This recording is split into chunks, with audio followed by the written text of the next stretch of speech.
베드로 전후서의 주제, 늘 말씀을 드리지만 주제가 바로 뭐라고 그랬어요? 희망입니다. hope이라고 하는 단어죠. 그런데 이 희망은 희망할 수 있는 곳에서 피어난 꽃이 아니라 말씀드린 것처럼 절대 절망의 늪지대에서 피어난 희망의 꽃입니다. 사람이 희망할 수 있는 근거가 있고 희망할 수 있는 분위기 속에서 희망을 가지는 것은 조금만 노력하면 됩니다. 조금만 시야를 돌리면 금방 희망할 수 있고 소망을 가질 수 있고요, 생각만 조금 바꾸면 희망을 가지고 그렇게 기대하면서 사람이 살 수 있습니다. 그런데 이 베드로 전서의 말씀 속에 나오는 이 대상자들은 희망할 수 있는 근거가 하나도 없습니다. 예수 믿는 그것 때문에 박해를 받았고, 그리고 정들었던 고향을 다 떠나게 됐고, 결국 살기 위해서 갑바도기니아, 본도, 그리고 비시디아 그쪽 지역으로 어쩔 수 없이 피난길을 떠나서 정착하고 살던 나그네들입니다. 그들에게 이 희망이라고 하는 단어는 도저히 가슴에 와닿지 않는 단어였죠. 사람이 살면서 희망이라고 하는 단어만 가슴에 닿는다면 사람은 버티고 살아갈 수 있습니다. 왜 우리가 포기할까? 이 단어가 부딪히지 않으니까. 이 단어가 머릿속으로는 뱅뱅뱅 도는데 가슴으로는 도저히 그 단어가 가슴에 확 하고 꽂히지 않으니까, 그래서 절망하고, 그래서 낙심하고, 그래서 포기하고 그러는 거예요. 이 베드로 전후서를 지금 이 편지를 받아서 읽고 있는 이 성도들은 사실은 절대 절망, 그러니까 희망의 퍼센테이지가 0%예요. 절망은 몇 프로일까? 100%입니다. 바로 이런 상황 속에 있는 그들에게 지금 하나님께서는 베드로를 통해서 희망의 메시지를 그들에게 주고 있습니다. 여러분의 이 저녁에 오신 여러분들에게 하나님께서 그 메시지를 새롭게 우리에게 주시게 되기를 축복합니다. 내 상황이 어떻든 하나님은 우리에게 희망을 주십니다. 내 환경이 어떤 환경이든지 간에 그것을 뛰어넘어서 하나님이 내 속에 희망을 주십니다. 내 심장의 고동소리가 뛰고 있는 한 하나님의 희망은 없어지지 않습니다. 그래서 희망의 메시지를 주는데 이 희망의 근거가 바로 어디에 있는가? 나에게 있지 않습니다. 이 희망의 근거는 바로 어디에 있어요? 하나님에게 있습니다. 그러니까 희망할 수 있는 거예요.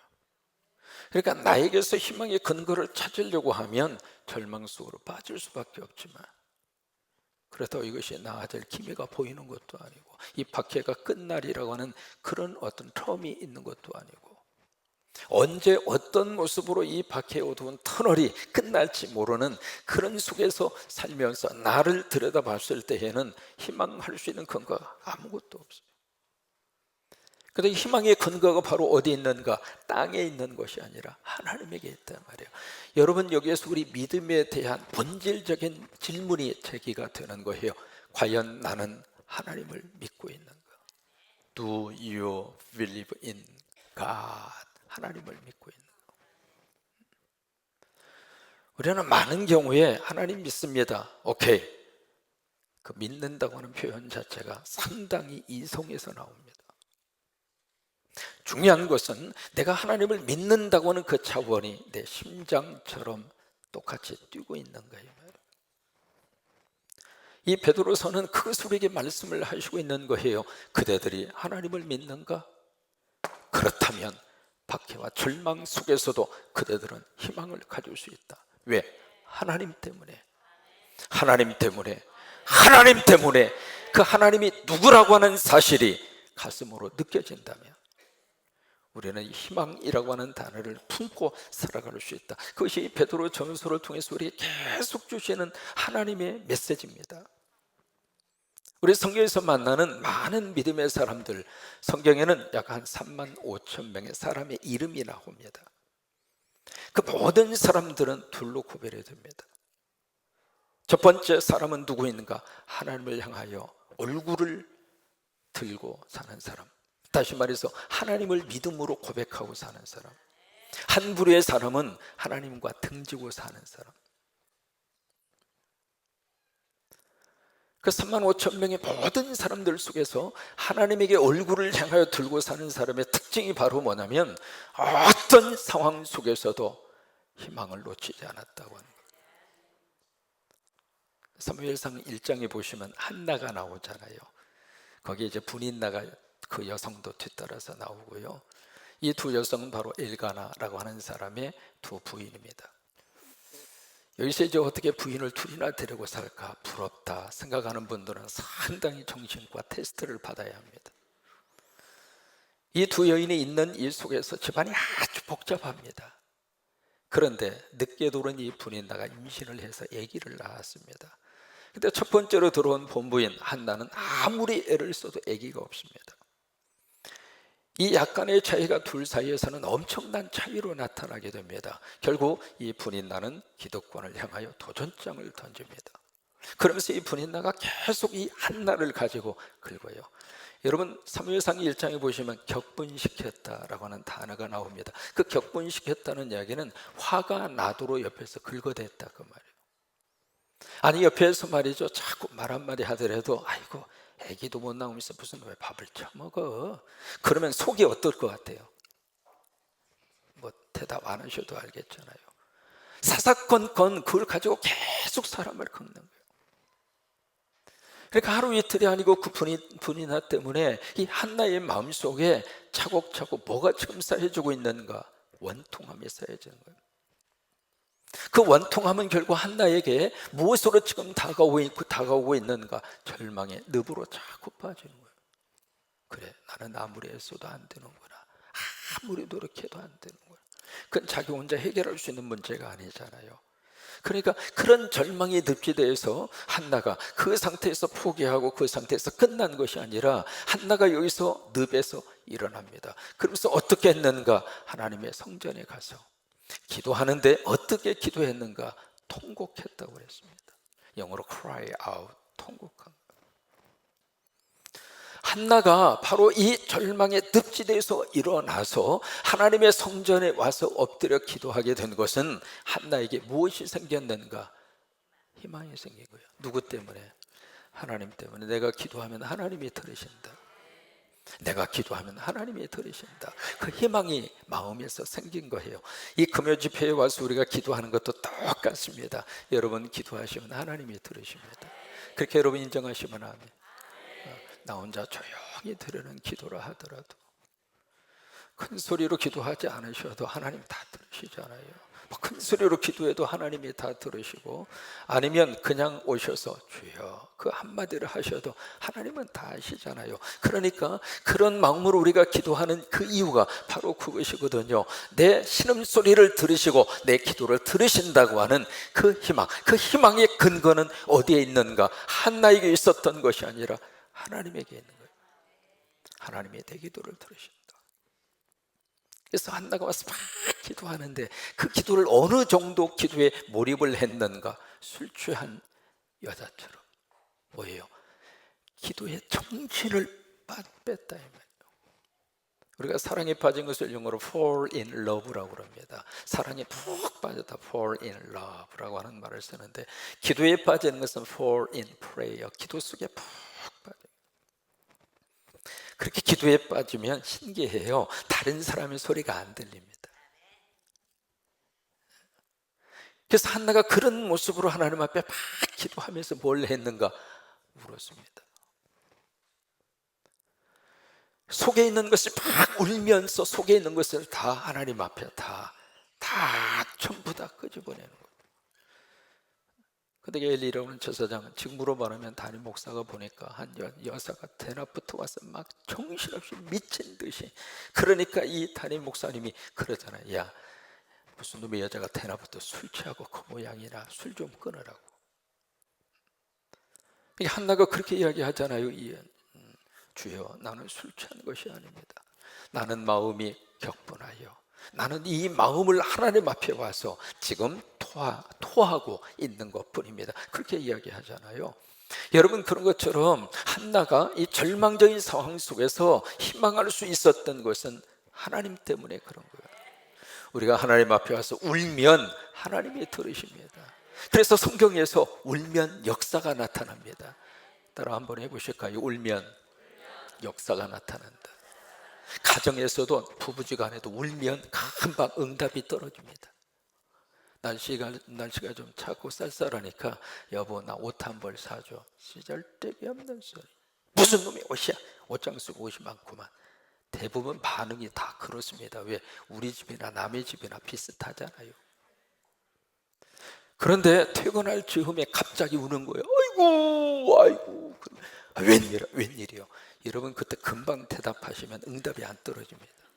조금 밀고 땡기고 좀 하셔야 돼요.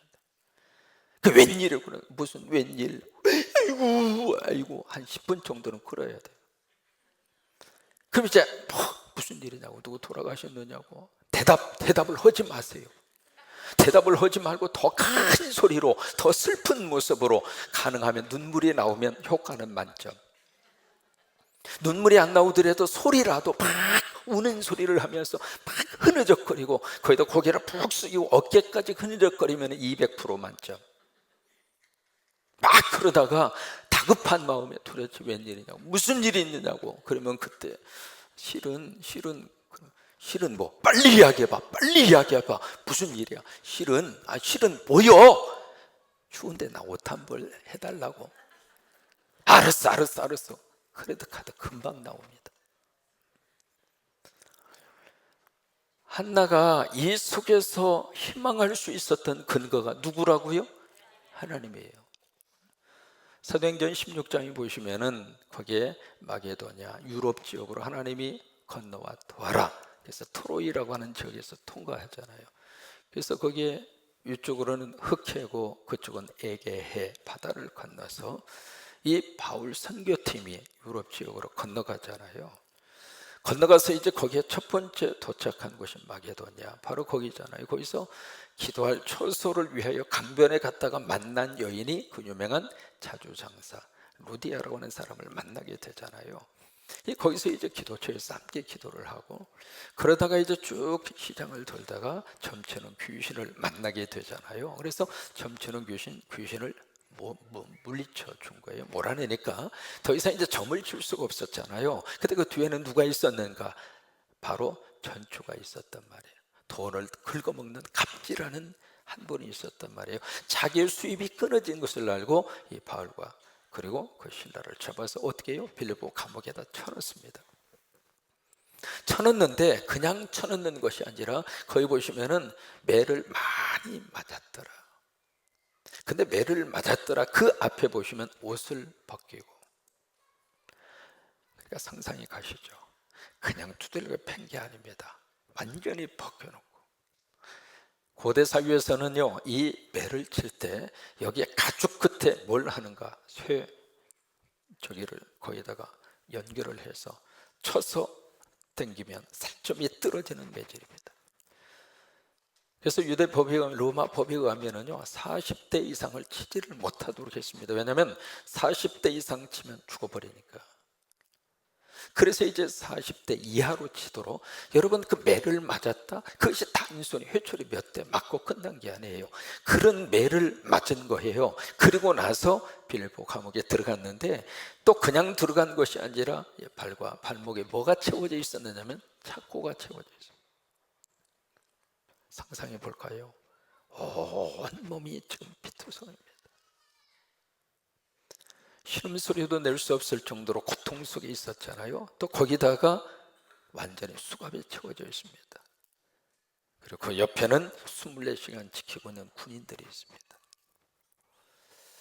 그 상황 속에 있는 이 바울과 실라가, 저는 그 구절을 읽을 때마다 가슴에 너무 깊이 와닿습니다. 뭐냐면 at the midnight이라고 하는 단어. 한밤중에, 그 밤중에 될 때까지 이 바울과 실라는 얼마나 갈등과 고민 속에 있었을까. 하나님이 가라고 그래서 갔는데, 나는 아시아 지구로 가고 싶었는데 하나님이 환상을 보여주셨고 가라고 해서 갔는데, 7분 목회 후보생 여러분, 하나님이 가라고 하는 믿음의 고백을 가지고 나 확신하고 이 길을 걸어가는데,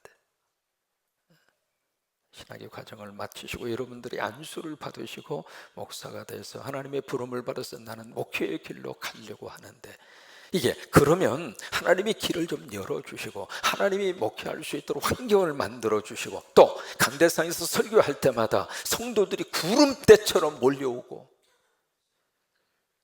보세요. 교인들이 아멘도 안 하잖아요.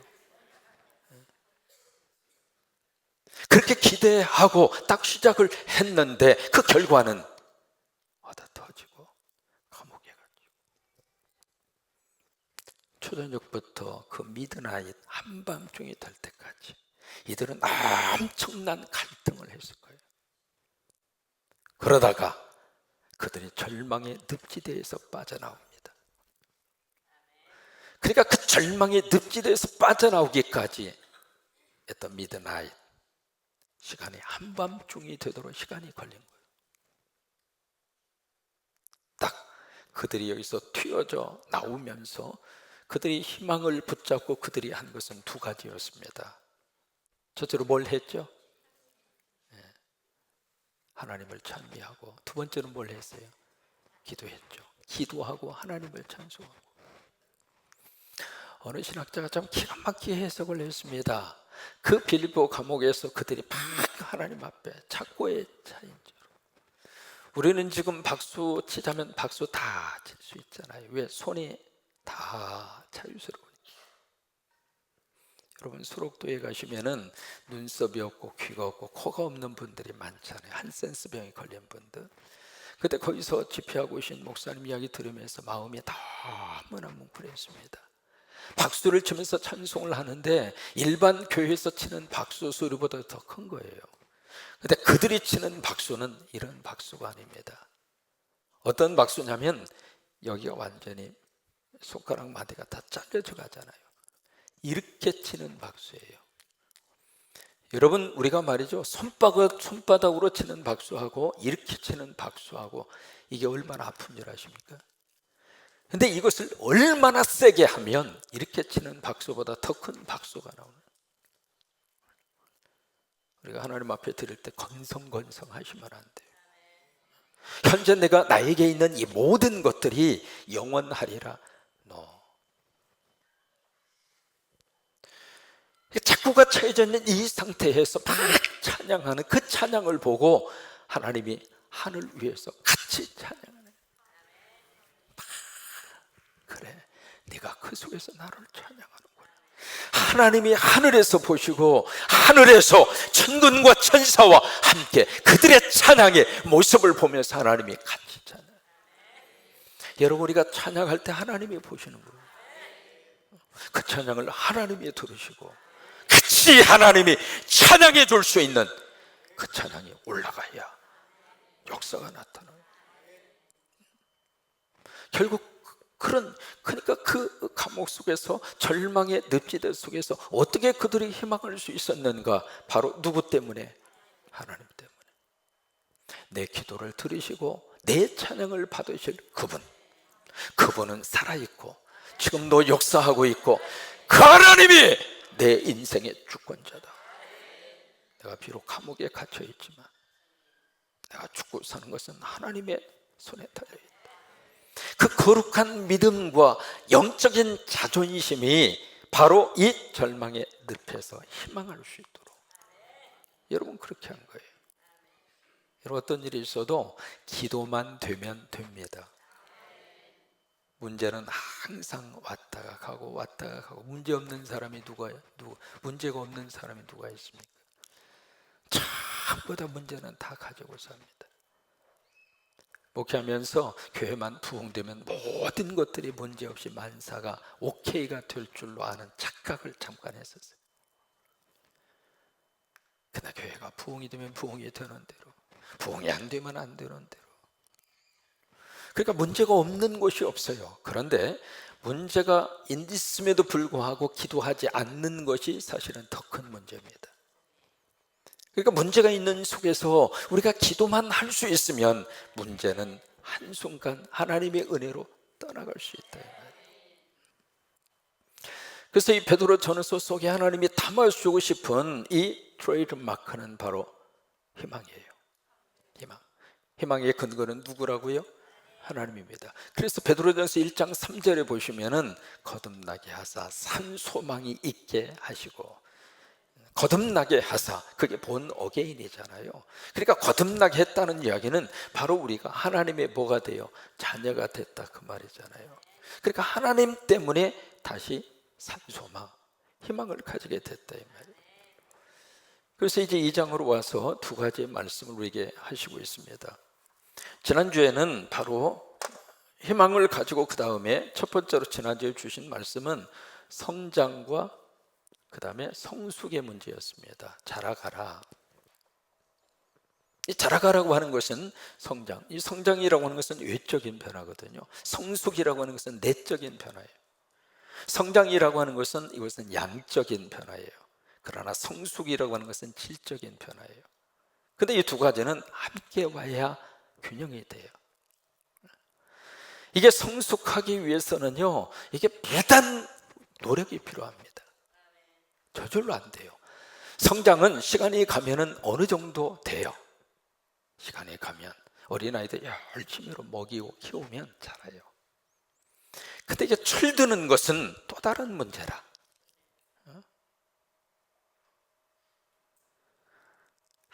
아무리 애를 써도 지긋지긋하게 경고를 하고 기다려줘도 철 안 드는 사람이 있어. 왜? 노력을 안 하니까. 스스로가 성숙에 대한 거룩한 야망이 없어요. 내가 이대로 살면 안 되지. 내가 이 상태에서 내가 성숙해야지. 작년보다는 금년이 좀 더 나아야 되고, 신앙생활도 작년보다는 금년이 더 영적으로 성숙하고 더 예수 그리스도의 모습을 닮아가고, 그렇게 해서 거기에 대한 자기의 어떤 삶에 대한 어떤 갈망이 있어야 되고 목마름이 있어야 되는데, 여러분, 그래야 사람은 성숙한 거예요. 그렇지 않으면 성숙이 안 됩니다. 우리 신학생들이 있으니까 제 개인적인 고백입니다. 내가 설교 원고를 놓고 이런 설교를 하고 싶다고 하는 열망과 갈망을 내가 목회 초창기에 가졌던 사람, 그것이 무려 몇 년 전이냐면, 내가 미국에 건너가자마자 87년도에 건너가서 88년도에 내가 그 도전을 받았어요. 88년도에 존 오글비라고 하는 목사님이 계세요. 헐리우드 프레스비테리안 처치라고 하는 교회 담임 목사였고, 미국에는요 상원의원, 하원의원, 거기에 목사님이 계십니다. 근데 이분이 상원의원이 100명이거든요. 그 100명의 상원의원들을 목회하는 목사님으로 가서 목회를 하시다가 나중에 은퇴를 하신 분이에요. 스코틀랜드 출신의 목사님이세요. 그분의 간증을 들으면서 그때의 마음속에 그런 거룩한 욕심을 가져, 나도 한번 그렇게 했으면 좋겠다. 그렇게 하게 된 이유가 있습니다. 뭐냐면 원고에 매기 시작하면 나도 모르게 뭔가 어색한 거예요. 그래서 나도 언젠가는 그걸 벗어나서 성령님이 마음대로 쓰시도록 말씀의 틀 안에서 벗어나지 않고 그렇게 한번 쓰임을 받았으면 좋겠다. 88년도부터 가졌던 목마름이고 거기에 대한 거룩한 욕심이고, 그게 언제 됐는가? 이 교회 오면서 된 거예요. 2015년도에. 그러니까 성광교회 교인들은 어떤 의미에서 하나님께서 독특한 목사하고 하나님이 만나게 하신 거예요. 88년에 그 마음을 가지고 2015년에 된 거예요. 하루 이틀에 되는 게 아닙니다. 그러니까 사람은 뭔가 이 성숙을 위한 나름대로의 끊임없는 나 자신과의 싸움, 그게 계속 이루어져. 그래야 성숙하게 되고, 단순히 목사가 됐다고 하는 이 단계에서 끝나면 성숙하지 않는 사람은 그에게 하나님의 큰 걸 맡기지 않습니다. 에이? 오늘 신학생들이 왔으니까 이런 이야기를 조금 하는 겁니다. 이분들한테 언제 이런 이야기를 하겠습니까? 금요일 시간이니까 잠깐 할 수 있는 거죠. 괜찮죠? 반장님 괜찮아요? 반장님이 아멘이면 끝난 거지 뭐. 그러니까 성숙을 위한 것은 끊임없는 나 자신과의 싸움이에요. 누가 하라고 해서 하는 게 아닙니다. 자신과 계속 싸우면서. 그러기 위해서 이제 하나님이 우리에게 주신 것이 바로 순전하고 신령한 젖이라고 하는 단어를 줍니다. 이것이 바로 하나님의 뭐예요? 말씀이죠. 이것을 사모하라. 왜? 이것만이 우리를 성장시켜주고 이것만이 우리를 성숙시켜주니까. 그래서 그 말씀을 하시는 거예요. 그리고 두 번째로 오늘 성경에 보면은 무슨 얘기가 많으냐면 돌 얘기가 그렇게 많습니다. 오늘 성경 4절부터 8절까지 보시면 계속 돌멩이 이야기가 그렇게 많이 나와요. 자, 한번 보세요. 어느 정도 많이 나오는가. 자, 4절부터 보시면 사람에게는 버림받았지만 하나님께는 택하심을 입은 보배로운 산돌, 돌이 나오죠. 그 다음에 5절에 보시면 너희도 산돌같이, 그 다음에 쭉 말씀을 하시죠. 그 다음에 6절에 보시면은 여기 이제 이사야서에 있는 말씀을 인용을 한 겁니다. 이사야 28장을 보라 내가 택한 보배로운 모퉁이 돌, 거의 돌이 나오죠. 그 다음에 7절로 가서 보시면은 건축자들이 버린 그 돌, 그 다음에 모퉁이의 머릿돌. 8절에 보시면 또 이사야서 8장을 인용을 합니다. 부딪히는 돌, 걸려 넘어지게 하는 바위. 돌멩이 이야기가 그렇게 많이 나와요. 근데 여기 돌멩이를 쭉 이야기하는데 돌멩이를 여기 두 가지로 이제 말씀을 하십니다. 첫째로 무슨 돌이 나오느냐면 산돌이 나옵니다. 산돌. 이 산돌은 산에 있는 돌이 아닙니다. 산에 있는 돌을 말하는 것이 아니라 살아있는 돌. 여기서 이제 나온 것이 바로 리빙스톤이라고 하는, 여러분 사람 이름 기억하시죠? 리빙스톤. 그게 여기서 이름을 지은 거예요. 그러니까 살아있는 돌이라 그 말이에요. 그 다음에 무슨 돌이 있느냐면 보배로운 돌이 있습니다. 보배로운 돌. 그 다음에 무슨 돌이 있느냐면 모퉁이 돌. 모퉁이 돌이 있어요. 통이 아니라 모퉁이 돌. 코너스톤이라고 하는 거예요. 코너스톤. 저기에 이 코너에 딱 있는 돌. 그러니까 이런 돌이 있어요. 자, 다시 한번 보세요. 산돌이 있고 보배로운 돌이 있고 그 다음에 모퉁이 돌이 있습니다. 그 다음에 또 이제 무슨 돌이 있느냐면 이쪽 이제 반대편 쪽으로 이제 가서 보시면은, 자, 한번 보세요. 그 다음에 이제 무슨 돌이 나오느냐면 여기에 버린 돌이 나옵니다. 그죠? 버린, 무슨 돌이냐면 그 돌입니다. 이게 무슨 얘기냐면 정관사가 붙어 있다 이 말이에요. 버린 바로 그 돌. 그 다음에 또 무슨 돌이 있느냐면 여기 이사야서에서 말씀을 쭉 고백하고 있는 그 말씀인데 부딪히는 돌. 그렇죠? 부딪히는 돌. 그 다음에 또 하나의 돌이 나옵니다. 무슨 돌이 나와요? 넘어지게 하는 바위. 넘어지게 하는 바위. 넘어지게 하는 돌. 이리 나와요. 자, 보면 돌은 돌인데 두 가지 종류의 돌이 나오는 거예요. 두 가지 종류의 돌이 나오는데, 자, 보실까요?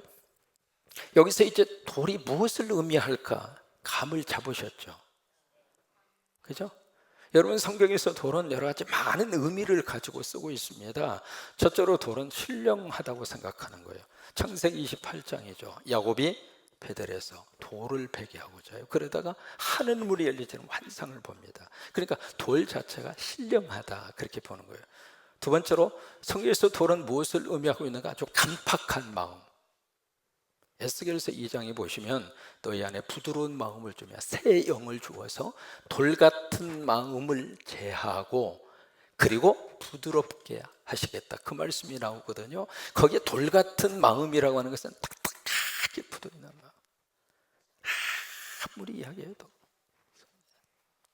마음이 굳어있는 마음, 간팍한 마음, 그게 이제 돌이에요.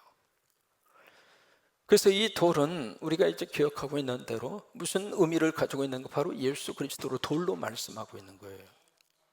돌로. 그런데 여기 예수님이 무슨 돌인가? 살아있는 돌이라고 하는 거예요. 살아있는 돌.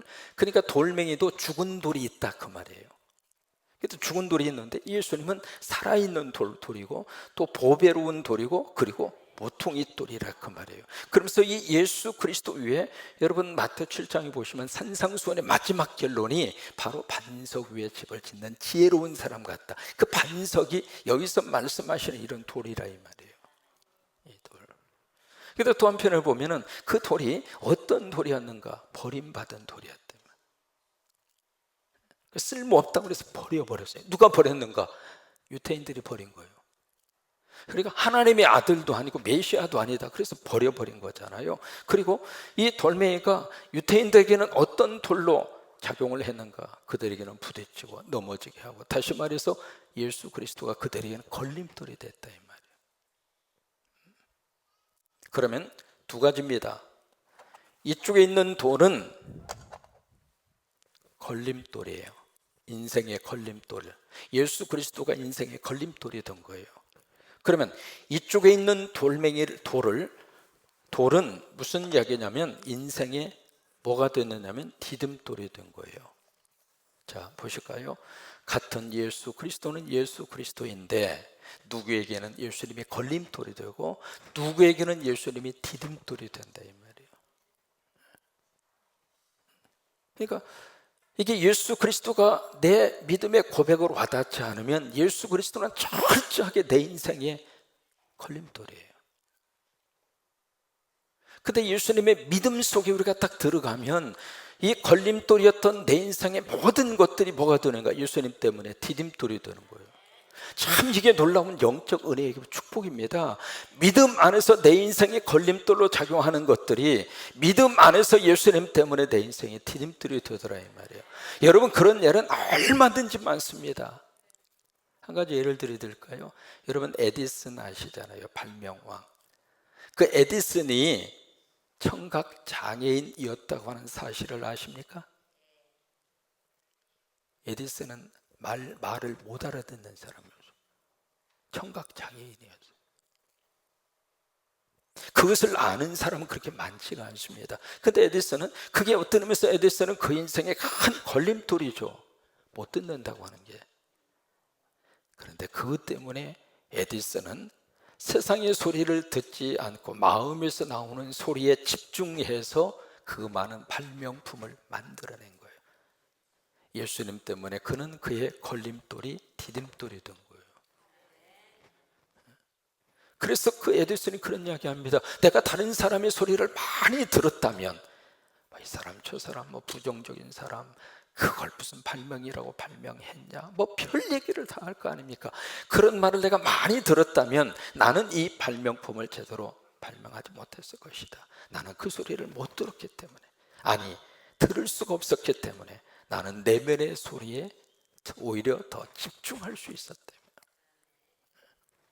그러니까 이게 사람마다 이게요, 어떤 버림받고 부딪히고 넘어지게 하는 이런 걸림돌과 같은 요소들을 다 가지고 사는데, 이것이 예수 그리스도 믿음 안에서 다시 한번 들여다보니까 예수님 때문에 걸림돌이 삶의 디딤돌이 돼서 그때 그 사업에 실패한 것이 내 삶에 있어서는 너무 걸림돌이었어요.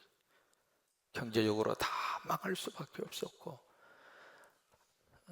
한 끼 식탁 때문에, 끼니 때문에 걱정을 해야 했고, 그게 너무 지긋지긋한 그런 삶의 걸림돌이었는데, 예수님 믿고 나니까 그 걸림돌이 오히려 내 삶의 디딤돌이 돼서 어려운 사람의 눈에 띄게 되고 나누게 되고 그들을 돌볼 수 있는 마음이 생기고. 전 세계적으로 가장 총알같이 빠른 사람이 바로 누구예요? 우사인 볼트라고 하는 사람, 그죠? 우사인 볼트. 그 사람이 전 세계에서 가장 100m를 빠르게 달린 사람 아닙니까? 그래서 100m처럼 딱 하고 나서는 이렇게 했나요? 이렇게 했는가? 뭘 했죠? 이렇게 했는가? 우사인 볼트의 이것 저기 하는 거 있잖아요. 그 유명한 우사인 볼트. 여러분, 우사인 볼트가 척추 쪽에 질병이 있다고 하는 사실을 아십니까? 그분께 달리면은요, 어깨뼈하고 이쪽에 엉덩이에 이쪽에 이 뼈가 나옵니다. 달리면. 그래서 그분은 그 질환 때문에 달릴 수 없는 사람이에요. 우사인 볼트라고 하는 사람이. 그러니까 그에게 있어서는 치명적인 삶의 걸림돌을 가지고 태어난 거예요. 그런데 이분이 누구를 만났는가? 그의 개인 코치를 만났습니다. 개인 코치가 이 사람을 독일로 보내서 특수 훈련을 시켰어요. 그래서 남들이 도저히 할 수 없는, 남들은 그 스타트, 이게 100m 선수는 가장 중요한 것이 처음에 땅 하고 일어서서 출발할 때 누가 빠른가 그거거든요. 달릴 때 시간은 뭐 0. 얼마 그 차이밖에 안 나고 스타트를 누가 잘하는가. 근데 그분이 그것을 연습을 해서 누구도 흉내낼 수 없는 그런 모션으로, 그런 포지션으로 스타트 훈련을 한 거예요. 그래서 우사인 볼트가 전 세계 총알 같은 사나이가 될 수 있었던 비결 중에 하나입니다. 그의 삶의 걸림돌이 예수님 때문에 삶의 디딤돌이 된 거예요. 여러분, 오늘 이 저녁에 하나님이 이런 은혜를 주시게 되기를 주의 이름으로 축원합니다.